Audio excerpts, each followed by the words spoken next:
On va voir comment se passe l'égalité aux femmes dans la sphère familiale, dans le monde professionnel encore, et le monde intellectuel et artistique. Et puis, faire aussi des petites analyses, des petites discussions autour de stéréotypes dans la vie de tous les jours.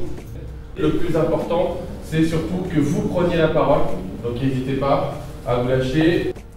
Le travail que vous avez fait aujourd'hui s'inscrit dans cette politique globale de citoyenneté au lycée Antonin Carême pour que les élèves aient pas seulement des cours professionnels, mais aussi une possibilité de réfléchir sur la vie, sur le rôle des uns et des autres, sur le rôle du citoyen dans la ville. Parce que c'est particulièrement important dans une ville comme la nôtre que les jeunes aient des repères autour de valeurs certaines. C'est essentiellement, et ça me donne l'occasion de lui rendre hommage, l'infirmière de l'établissement qui est un peu maître d'œuvre de toutes ces actions autour de la prévention. Donc en fait c'est une opportunité simplement, la publicité que vous avez faite, qui a fait qu'on a retenu votre programme, parce qu'il nous paraissait bien compléter l'ensemble des dispositifs que nous mettons en place autour de ces actions de prévention et de citoyenneté. Définissez-moi un stéréotype. Voilà, une idée construite, une idée reçue. C'est vrai? Les femmes conduisent moins bien que les hommes? Non, c'est vrai. Non, c'est faux. Non, c'est vrai. Ils ont des réflexes de femmes. Alors c'est quoi les réflexes de femmes? C'est ça le truc. Discriminer par rapport au sexe homme ou femme. Dans la sphère familiale, on trouve des inégalités, comme par exemple l'homme fait moins à manger que la femme s'occupe plus des enfants que l'homme est plutôt au travail que la femme. Donc moi je suis pas d'accord avec Nawel, parce que par exemple pour ma vie familiale personnelle, il y a mon père, il fait autant de tâches que ma mère et tout va très bien. Donc ils font travailler tous les 8 heures par jour et ça se passe très bien. Pour l'instant, je ne me sens pas concernée sur cette inégalité. Je pense que quand je rentrerai dans la vie active et que je serai maman, je pense que je me sentirai plus concernée sur l'inégalité entre les femmes et les hommes. Pas pour le moment. Donc moi c'est pareil, pour le moment je suis vraiment pas dessus. C'est-à-dire que je fais mes études, je mélange avec les femmes, les hommes. Donc c'est pas ça qui va me déranger, mais c'est vrai que dans la vie active ça me dérangerait beaucoup. C'est-à-dire que surtout dans le milieu professionnel. Voilà, le milieu professionnel nous fait qu'on ne sait pas vraiment si on préfère être avec des hommes qu'avec des femmes. C'est à voir. Pour moi, la question de la discrimination, donc le sexisme envers les femmes, pour moi, ça ne se pose pas. Parce que ça ne me pose pas un problème dans le sens où une femme, en tant que cuisinier de profession, elle n'a pas de différence entre un homme. Au contraire, elle peut nous apporter des plus. Par exemple, nous, les hommes, en cuisine, on va préférer certaines choses et les femmes préfèrent les choses plus raffinées. Donc ça peut nous aider dans le travail. Et après, c'est une routine qui se met en place.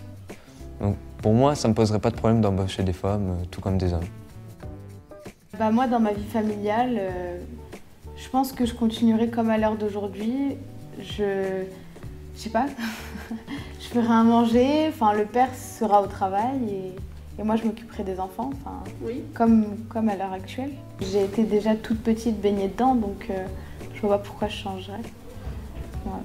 Non, tandis que moi, vu que j'ai toujours été habitué à avoir le partage 50-50 entre ma mère et mon père, je reproduirai exactement le même schéma, puisqu'au final, c'est la même chose. Donc on se rend compte qu'il n'y a pas d'inégalité entre les hommes et les femmes, et après, ça nous aide, nous, dans la vie future. Donc on sait vraiment qu'un homme et une femme, c'est exactement la même chose, c'est juste le sexe qui change, et après, voilà, c'est une routine, après. Sur le plan familial, à la maison, chez vous, les filles, les garçons sont traités de la même façon? Les femmes font non. Les femmes font tout, c'est-à-dire tout. Le ménage, la cuisine. Elles travaillent aussi. Et elles travaillent en plus. Et elles s'occupent des enfants. Elles s'occupent des enfants. J'entends que les filles, les garçons, qu'est-ce que vous en pensez? Les garçons, ils sont là. Cette action s'inscrit dans le cadre du Comité d'éducation à la santé et à la citoyenneté, qui est une instance de l'établissement qui réunit différents membres de la communauté éducative, à la fois des parents, des enseignants, des élèves. Et dans ce cadre-là, les élèves ont souhaité travailler sur la problématique des discriminations et plus particulièrement sur la question de l'égalité homme-femme.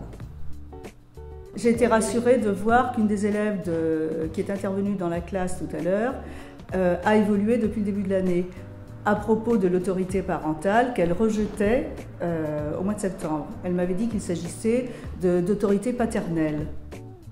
Alors on va dire qu'on mène une action au quotidien qui consiste à afficher une exigence de respect entre les sexes.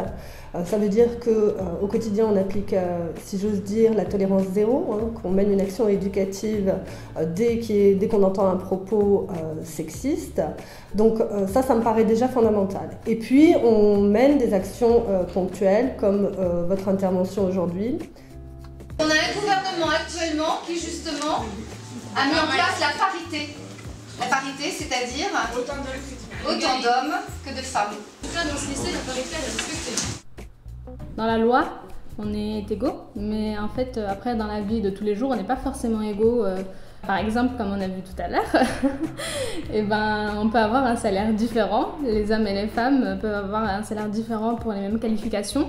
Et c'est aussi par rapport à la maison, en fait, la manière comment elles sont vues à la maison. En fait, les femmes, généralement, elles sont vues pour être à la maison, s'occuper de leur mari, de leurs enfants, faire le ménage, faire à manger. Et les hommes, c'est ceux qui vont au travail le matin, qui rentrent le soir, qui sont fatigués et qui mettent les pieds sous la table, et voilà. et donc, ouais, c'est inégal, sachant qu'en plus, les femmes, maintenant, elles travaillent la plupart du temps. Donc, ce qui fait qu'elles ont un double travail, elles doivent travailler à l'extérieur et à l'intérieur. Donc, voilà, c'est pas très égal. J'ai vécu ces différences dans ma famille entre mes frères et moi. Je vois que mes frères, ils ont plus de liberté, alors que moi, je suis une fille, je reste à la maison et je travaille. Je bouge pas. Je pense qu'il faut faire évoluer cette mentalité parce qu'on peut tout faire ensemble, on peut être égaux partout, donc même dans les tâches ménagères, donc je pense que ce serait bien.